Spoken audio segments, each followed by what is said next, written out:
What's up, guys? Toogie here, and today we're talking about the Bruins. Now, this is going to be a very informal video, but my god, is today scary. The Bruins play the Minnesota Wild tonight, who, in fairness, aren't exactly off to the finest of starts either. But Tuukka Rask is down, and now Anton Khudobin's hurt.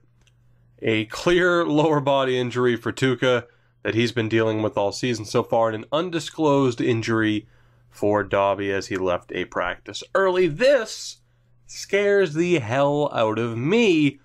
Has Rask been amazing so far this year? Not quite, but has he put in some solid performances? Yes.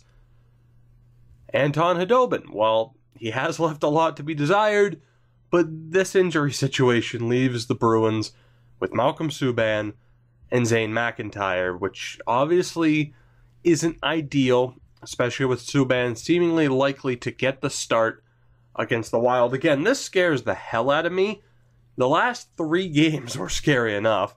They gave up the first goal to Winnipeg, completely losing track of Blake Wheeler as he exited the penalty box, as if this were a game consisting of 8-year-olds, not professional hockey players.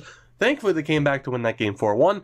Should have been 5-1 with a second Chara goal, but whatever. Then you have the New Jersey game. Again, they gave up the first goal, but they were fortunate enough to be carried by Bergeron, Marchand, and Rask, although this is the game where Rask clearly tweaked his knee or his groin, whatever it is, once again, which led to the Montreal game on Saturday, which I had the joy of watching in a bar. And yeah, I'm not much of a drinker, but at a certain point, I thought about it because that was rough. So here we are, 5 games into the season.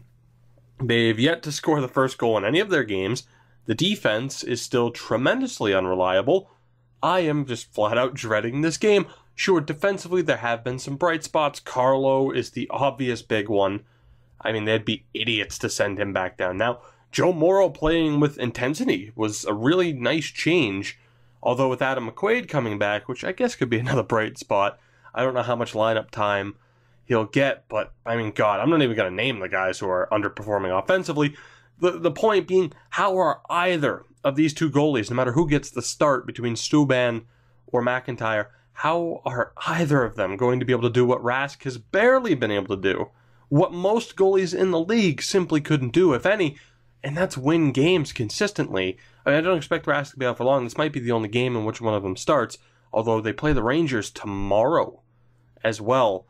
But I don't get it. I mean, that's the thing. That's why I praise Tuukka Rask a lot, because with what he's dealt with for the past 3 years now, I don't think most teams, most goalies would be able to succeed. You put Braden Holtby on the Bruins, I'm sorry, he doesn't look like Braden Holtby. He looks like how Tuukka Rask has looked like over the last 3 years.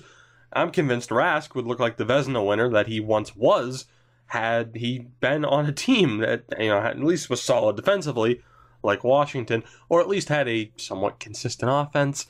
Side tangent aside, the point of all this, Malcolm Subban has started 1 NHL game in which he was decimated 2 years ago by the St. Louis Blues.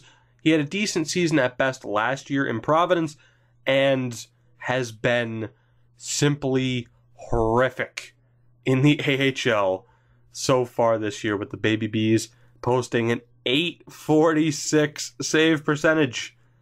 An .846. It's my God. Zane McIntyre, meanwhile, has never played in an NHL game. He had a very rough rookie season in the AHL last year after coming out of college, finishing with an .898 save percentage in 31 games, which again, not great, but he's been the opposite of Subban this year. 3 games in, and it's a very small sample size. I mean, it is 3 games, but he's rocking a .977 save percentage. Subban has an .846. Subban has a Jesus Christ. Did I say that wrong? I don't even know. Subban has an .846. McIntyre has a .977. Just, it's unreal. And it's easy to see, because of that, why I and so many others are scared as hell about this game. This is a Bruins team that cannot afford to drop points. We've seen that in the last 2 years where they've missed out on the playoffs by a point. Subban isn't on his game right now. Meanwhile, McIntyre is. But I'd rather see McIntyre just stay in Providence and continue to play and continue his great form. Because, let's be honest, even though it looks like it's going to be Subban, McIntyre could start. He could get absolutely shelled, and just lose all of his self-confidence and revert back to what he was with the Baby Bees last year. I don't know, guys. I don't like overreacting to one game. But at this point, I feel like I'm rambling. I just don't know what to say other than I am very, very scared for tonight's game. What do you guys think? What do you think? I mean, it's weird, though, because this isn't the only situation in the NHL like this. Obviously, in LA, you have Quick and Zatkoff, who are both injured, which, yeah, it's a very, I don't know, it's a very interesting season. Like I said, I feel like I'm rambling. So I'll end this here. Let me know what you think. If you're a Bruins fan, how do you think this game against Minnesota will go? Do you think if it's Subban or McIntyre that they can actually get the job done and give the Bruins a chance to win? Again, that'll do it for this one, guys. Let me know what you think. Leave a like if you enjoyed this video, subscribe if you haven't already, and I will see you guys soon.